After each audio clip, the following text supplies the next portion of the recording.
Welcome to our channel English Avenue, where real stories not only touch your heart, but also train your ears, your brain, and your voice in simple, powerful English. Today, I'm going to take you on a journey of dreams, luxury, pain, betrayal, and success. But this is not fiction. This is a true story. The story of a man who started with nothing and created a name. The whole world respects Gucci. Yes, the brand you see on fashion runways, the brand worn by celebrities, kings, queens, and millionaires. But what if I told you that the man behind this billion-dollar brand once worked as a hotel porter? He opened doors, he carried luggage, he stood near staircases with a uniform. He was just a boy with a dream. And today, I'm going to tell you how that boy became a legend. Watch till the end.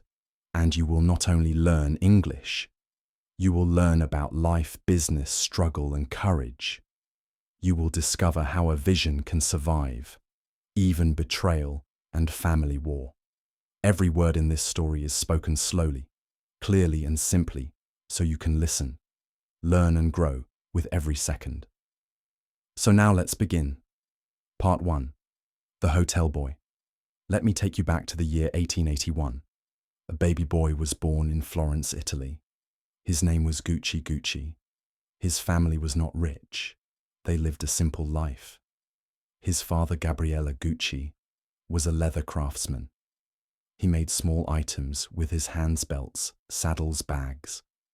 He worked hard, but the family didn't earn much. Times were tough. Guccio was a quiet boy. He didn't have many toys. He didn't wear new clothes. But he had something many children didn't have. Curiosity. He looked around and thought, why are some people rich? Why do some people dress so well? What makes them different? He didn't say these questions out loud, but he watched.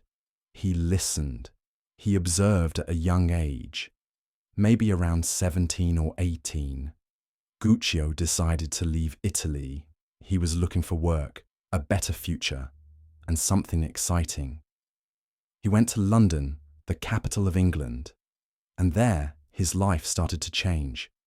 He found a job at the Savoy Hotel, one of the most luxurious hotels in all of London.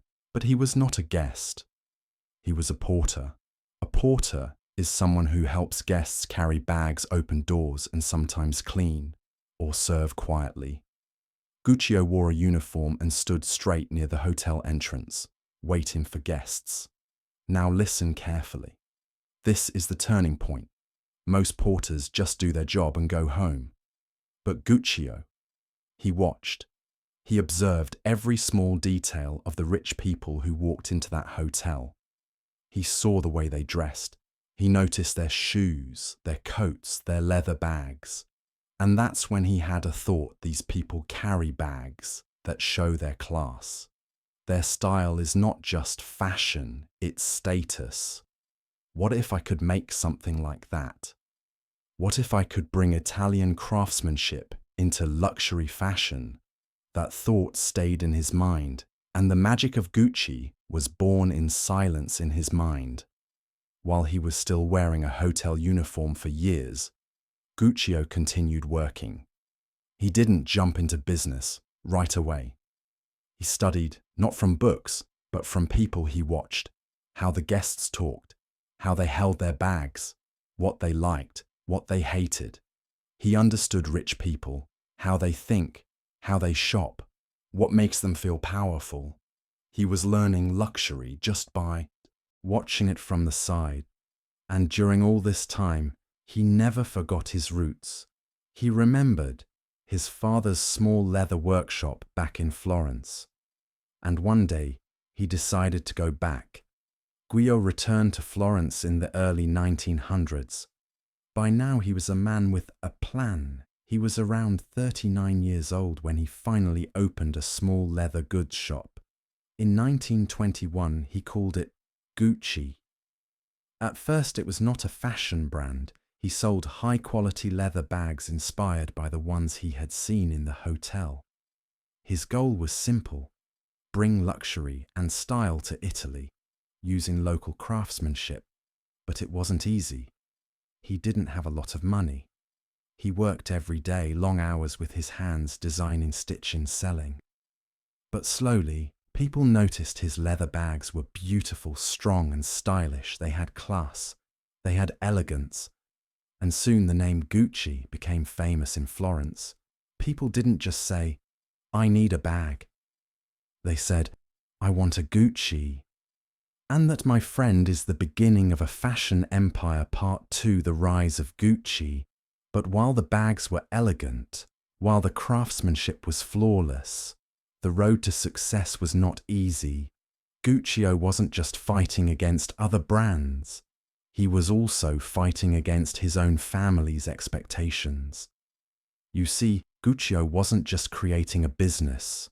He was creating a legacy. And legacies come with challenges. One of those challenges was his own sons. By the late 1930s, Guccio had built his name and reputation. His bags were now sought after by royalty, movie stars, and business tycoons. Gucci's name was starting to shine, but the real power and transformation would come with the entry of his sons. Guccio had 3 sons, Aldo the oldest, who was driven, confident, and often a bit forceful in his decisions. Vasco, the second son, who was quieter and less involved in business. Rodrigo, the youngest, who at first was not interested in the business at all. But Guccio was not just creating a business empire, he was creating a battle for control. As his brand grew, his sons wanted to have their say in how the company would be run. It was clear that the time would soon come when Guccio's sons would fight for power, each believing that their vision for Gucci was the right one. But before that, the brand had to grow, and it would grow because Aldo, the eldest son, was determined to take Gucci to new heights in the 1950s. Aldo made a bold move. He decided to take Gucci from a small Florence-based brand and turn it into a global empire. He set his sights on America, a country that was quickly becoming the center of the fashion world. Why America? Because America, with its growing wealth and glamorous lifestyle, was the perfect place for Gucci's leather bags, shoes, and accessories. Americans loved luxury. They loved status symbols, and Gucci was about to become one of the most powerful status symbols of all time. But Aldo faced an enormous challenge. He had to make Gucci more than just a high-quality product. He had to make it a cultural phenomenon. So he focused on advertising, marketing, and creating a story that would make people want Gucci products. Aldo's genius was in making Gucci a lifestyle. He didn't just sell products, he sold a dream, the idea that when you wore Gucci, you were not just wealthy, you were also part of a select group of elite individuals. Gucci became a symbol of sophistication, class, and world-class taste. One of the key moments that helped solidify Gucci's identity was the creation of its now famous green and red stripes. These stripes weren't just for decoration, they became the mark of luxury. If you saw the stripes, you knew it was Gucci. It was simple, it was bold, it was powerful. But how did the stripes become so iconic? It all started when Aldo Gucci decided that his products needed something special, something memorable. He drew inspiration from the idea of Italian equestrian style, the kind of horses and riding gear used by wealthy Italians in the past. He combined this heritage with modern fashion and design. It was genius. The green and red stripes became the signature design that would be recognized worldwide. People began to associate those colors with luxury, elegance, and exclusivity. As the 1960s rolled around, Gucci had officially become an international phenomenon. The brand was no longer just about handbags. It had expanded into shoes, belts, scarves, ties, and even clothing. Gucci was everywhere, and the more Aldo pushed Gucci forward, the more the brand became tied to royalty film stars and the rich Jackie Kennedy.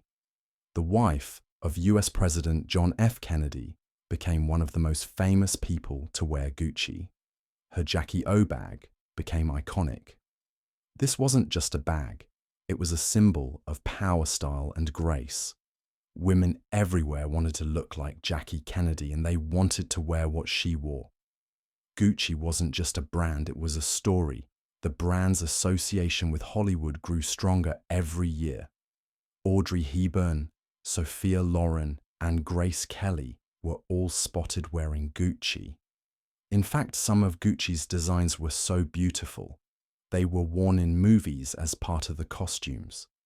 The Hollywood connection only made Gucci more desirable.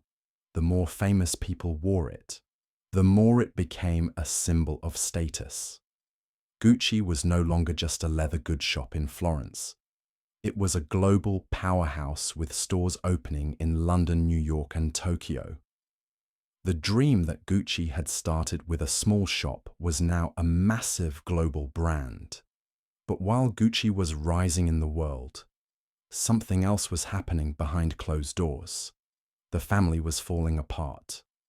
The story of Gucci became as much about betrayal, jealousy, and conflict as it was about success. Gucci Gucci, the founder, had passed away in 1953. His sons, Aldo Vasco and Rodrigo, each wanted to take the business in their own direction. This family divide would soon turn into a war for control of the Gucci empire. Aldo, the eldest son, had been running the company for years, but he was now facing stiff competition from his brothers who believed they should have more control. This family war would not only change the future of Gucci, but also set the stage for some of the darkest moments in the company's history. Part 3: The Gucci Family Drama. Aldo was ambitious, bold, and full of ideas. He wanted to expand the brand globally, and he wasn't shy about making big decisions. But his brothers Vasco and Rodrigo also had ideas of their own. Vasco, who had initially been uninterested in the family business, now wanted a say in how things were run. Rodrigo, the youngest, was caught in the middle, unsure of where his loyalties lay. As time passed, Aldo became more assertive, and his brothers started feeling left out. It wasn't just about money anymore. It was about pride, ambition, and the desire for control over the Gucci name. Aldo had poured his heart and soul into Gucci's success. But his overconfidence led to mistakes. He became obsessed with expanding the business, while his drive made Gucci into a global brand. It also made him reckless. He took on massive debts in the name of growth, thinking that expansion was the key to Gucci's future. But all of this came at a price: family unity and trust. By the late 1970s, Gucci was struggling to maintain its position in the fashion world. The brand had become synonymous with luxury, but that also meant it was facing pressure from rivals, especially in the booming fashion world of the 1980s. Companies like Louis Vuitton, Prada, and Chanel were starting to challenge Gucci's supremacy. Aldo's leadership was questioned not only by outsiders, but by his own family. The rivalry among the Gucci brothers was intensifying. Vasco, who had been content staying in the background, suddenly became more involved. His brother Aldo's decisions now seemed reckless to him. Vasco believed that Aldo's thirst for expansion had left Gucci vulnerable. At the same time, Rodrigo, who had largely stayed away from the company, began voicing his dissatisfaction with how things were being handled. The family's once tight-knit bond was now beginning to crack. But the real turning point came when Aldo's son, Maurizio Gucci, entered the picture Maurizio had spent much of his life away from the family business. He had studied in Switzerland and had even tried to build his own career before being drawn back into Gucci by his father. Maurizio was young, determined, and full of ambition. He wanted more. He wanted to take Gucci to the next level. But in his own way, the tension between him and his uncle Aldo began to rise. Maurizio had ideas that didn't align with Aldo's vision. Aldo's push for expansion and his focus on profit seemed too risky to Maurizio. He believed Gucci needed innovation to survive, not just expansion. Maurizio's arrival in the Gucci business was a pivotal moment.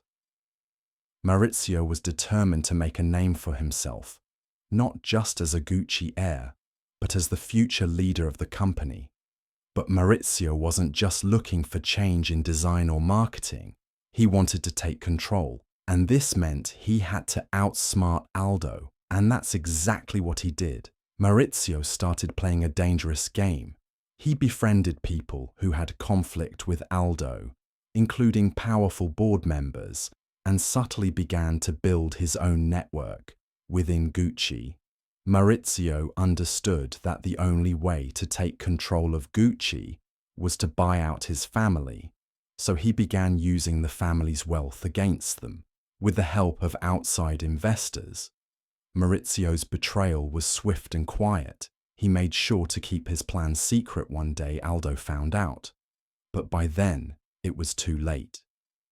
Maurizio had already secured enough support to oust Aldo from his position. The man who had taken Gucci from a small shop in Florence to a global powerhouse was now cast aside. Maurizio had become the new head of Gucci. Aldo didn't go down without a fight. Of course, he was devastated by his son's actions. The betrayal stung even more because Maurizio was not just a son to him. He was a symbol of Gucci's future, but in the end, Aldo was forced to step aside. He lost control of Gucci to the very family he had built the empire for. But Maurizio's victory wasn't complete while he had gained control. He didn't have full support from the Gucci family. Rodrigo and Vasco were still skeptical about Maurizio's leadership, and they believed he wasn't ready to handle the power he had just seized. Maurizio Gucci now had everything he wanted. He was in charge of one of the world's most famous luxury brands, but with great power came great responsibility and great pressure. The Gucci empire had grown into a multi-billion-dollar business, but it was also highly fragile. The world of luxury fashion was constantly changing, and Gucci had to evolve to stay at the top. Maurizio had a new vision for the brand. He wanted to modernize Gucci, appealing to a younger, more fashionable audience. But there was one problem: his bold ideas started clashing with the traditionalists in the family. Maurizio's ambition had alienated many, and now even the brand's loyal customers were unsure of the direction Gucci was taking. Maurizio Gucci's story was no longer just about business and fashion. It was about betrayal, love, and revenge. The same man who had taken control of one of the world's most prestigious fashion houses was now about to become part of a scandal that would shock the world. Maurizio's personal life was in many ways as dramatic as the business conflicts within the Gucci family. He had married Patrizia Reggiani, a beautiful and ambitious woman. In 1972, Patrizia came from a wealthy background, but her relationship with Maurizio wasn't just about love, it was about power. She wanted to be part of the Gucci legacy, and she saw Maurizio as her ticket to a luxurious life together. They seemed like the perfect couple, but behind closed doors, their marriage was full of struggles. In the early years, Maurizio and Patricia's relationship was rocky. They were often seen at glamorous events living a life of excess, but their marriage was far from perfect. Maurizio's growing commitment to Gucci's business took a toll on his personal life. He became distant and focused more on the company's growth, leaving Patrizia feeling neglected. Patrizia, who had always craved attention and power, became frustrated with Maurizio's lack of interest in her and her desires. She wanted more than just a life of luxury. She wanted control, influence, and a greater stake in Gucci's future. As time went on, Patricia's dissatisfaction with her marriage grew. She wasn't content just being the wife of the Gucci heir. She wanted to be in control of the brand itself. But Maurizio was becoming more and more focused on expanding Gucci's global reach.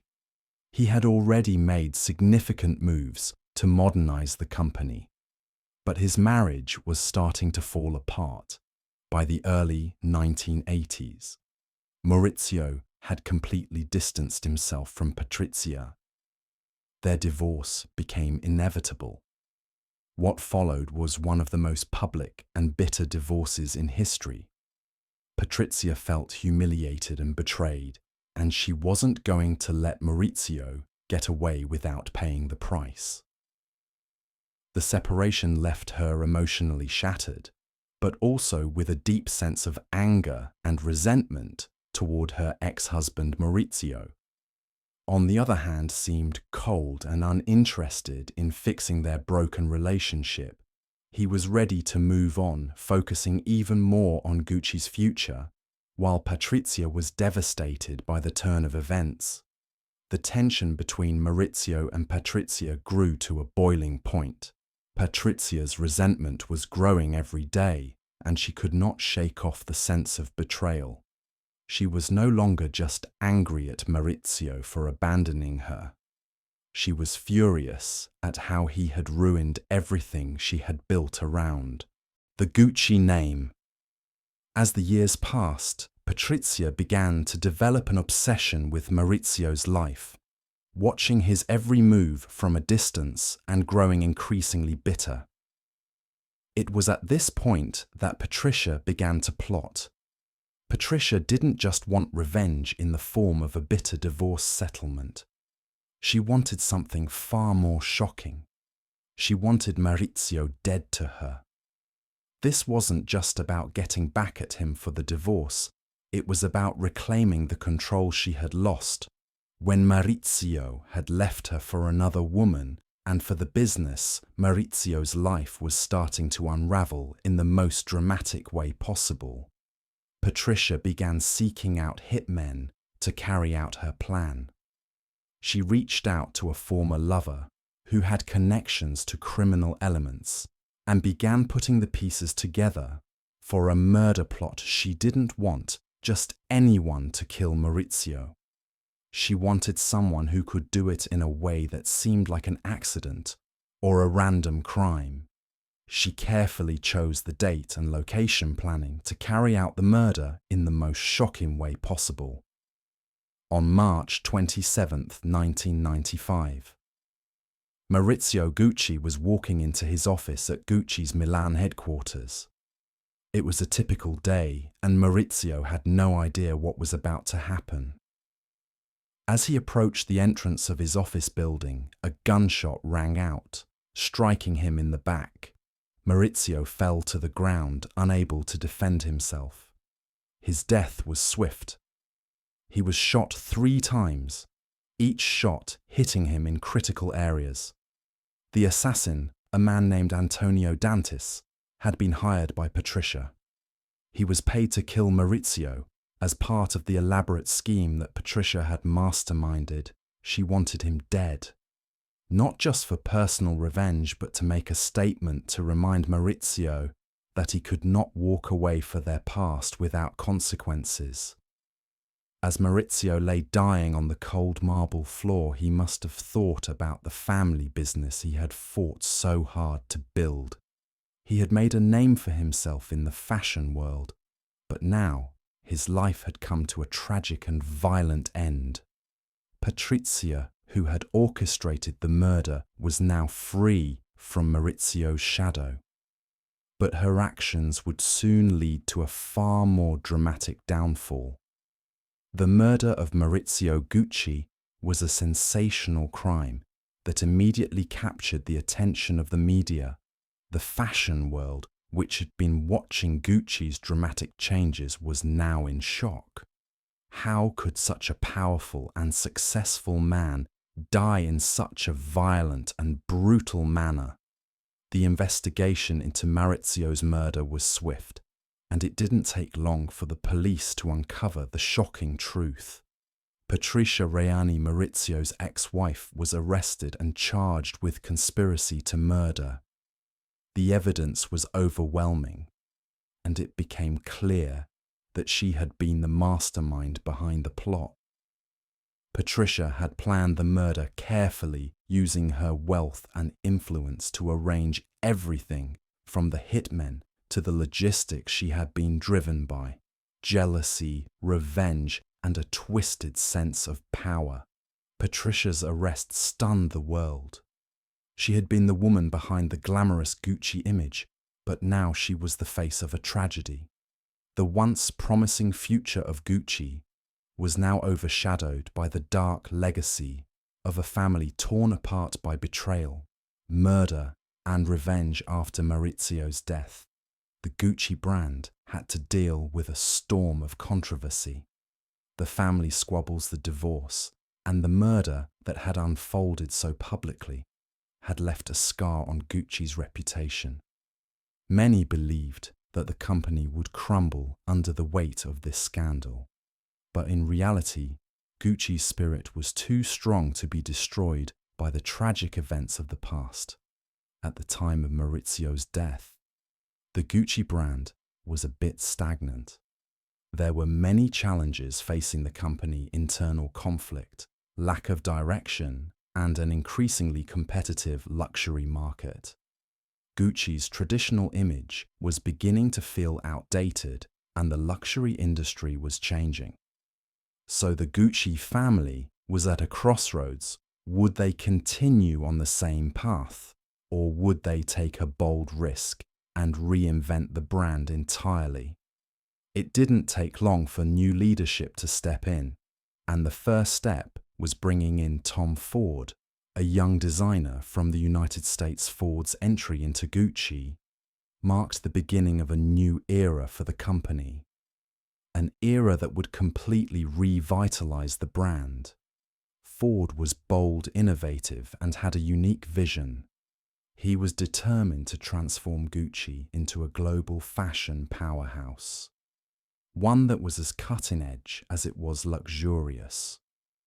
Ford's first collections for Gucci were game changers. His designs were edgy, modern, and sensual, and they resonated with a younger, more fashion-forward audience. Under his direction, Gucci became synonymous with high-end glamour and sophistication. And it wasn't long before the brand was once again on the cutting edge of fashion. Under Tom Ford's leadership, Gucci experienced a renaissance. Ford's first Gucci show in 1995, shortly after Maurizio's death, was a statement to the world. He showcased a bold new vision that mixed luxury with sex appeal, and it was an instant success. Revenue skyrocketed as Ford's designs caught the attention of the fashion world. His work had a massive impact on Gucci's image and identity, turning it into one of the most coveted fashion labels globally in just a few years. Ford helped increase Gucci's profits by over 500%. His provocative campaigns, which often featured high-profile supermodels and celebrities, brought Gucci back to the forefront of fashion.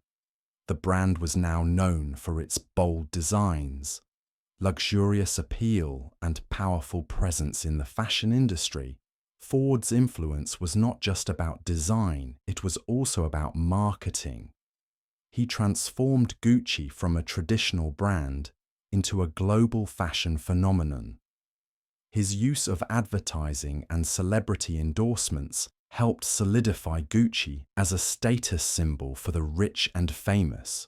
The brand became synonymous with success, power, and wealth.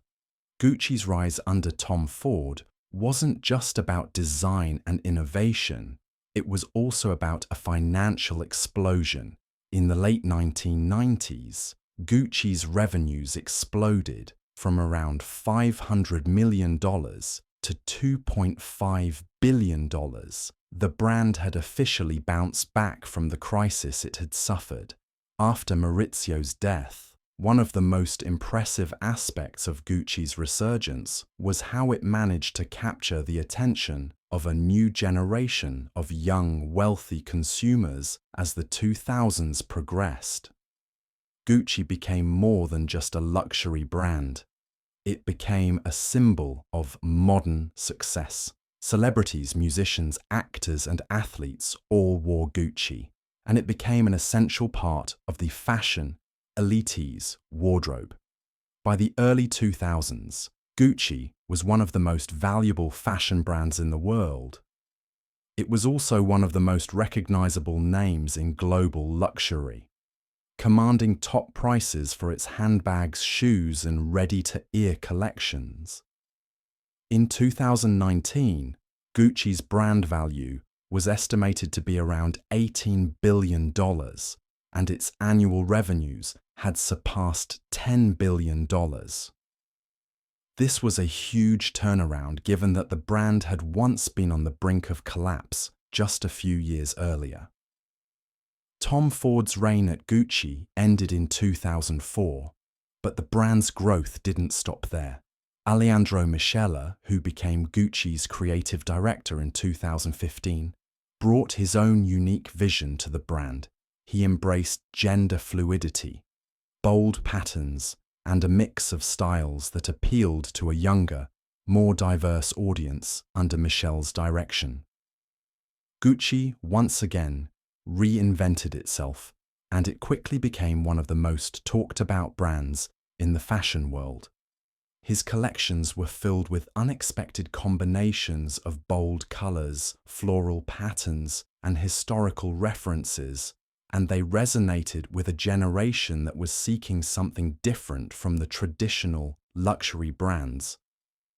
Gucci's revenue under Michele has continued to grow, and in 2020, the brand's global sales were estimated to be around $9 billion, maintaining its status as one of the most powerful and influential fashion labels worldwide in 2016. Patrizia was granted parole after serving just 18 years of her sentence. She was released from prison at the age of 67 and returned to the luxurious life she had once known. But it was a far cry from the power and fame she had enjoyed as Maurizio's wife. She was often seen in high-end fashion and continued to live in the lap of luxury, even though her past was permanently stained by the murder of the man she once loved today. Gucci stands as a global fashion powerhouse. The brand has continued to thrive in the competitive world of luxury fashion, constantly evolving and embracing new trends. It's now a part of the Kering Group, one of the largest luxury conglomerates in the world, which also owns brands like Saint Laurent, Bottega Veneta, and Balenciaga. Gucci's success is not just measured by its profits or prestige, it's also about the legacy it continues to build. The brand has become a symbol of empowerment, innovation, and timeless style. It has evolved from a family business to a global icon with its sustainability initiatives and commitment to creativity, paving the way for future generations in fashion. Gucci's journey from a family-run business to a global fashion icon is one of the most incredible stories in the history of fashion. Despite the tragedy that struck the Gucci family, the brand's ability to reinvent itself and adapt to new times is what has made it an enduring symbol of luxury, creativity, and success. Maurizio Gucci's death, Patrizia Reggiani's obsession, and the murder that shocked the world are all part of the larger story of Gucci. A story of triumph and tragedy, betrayal and success, and a brand that refuses to die. It serves as a powerful reminder that even in the face of great loss, something new and extraordinary can emerge. The legacy of Gucci will continue to inspire fashion lovers, entrepreneurs, and dreamers all over the world for years to come. And while the family's story may have been full of scandal, betrayal, and tragedy, it ultimately showcases the resilience of the Gucci name and the power of reinvention. And that's the end of the unbelievable story of Gucci. A brand born from hard work, nearly destroyed by greed and betrayal, and finally brought back to life through vision, courage, and change. What can we learn from this one? Success can be taken away if we forget our values. Family or business trust is powerful, but so is betrayal. Even after the darkest moments, it's never too late to rebuild. Leadership matters. Right? People can turn failure into success.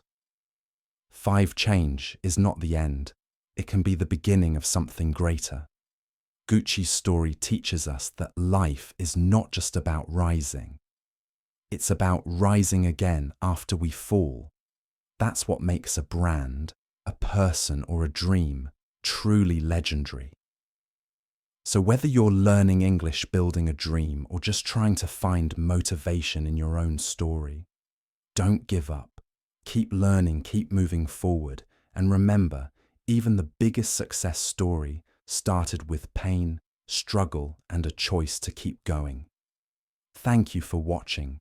This is your place for stories, book summaries, life lessons, motivation, and learning. English every day. Don't forget to like, share, and subscribe. See you in the next story.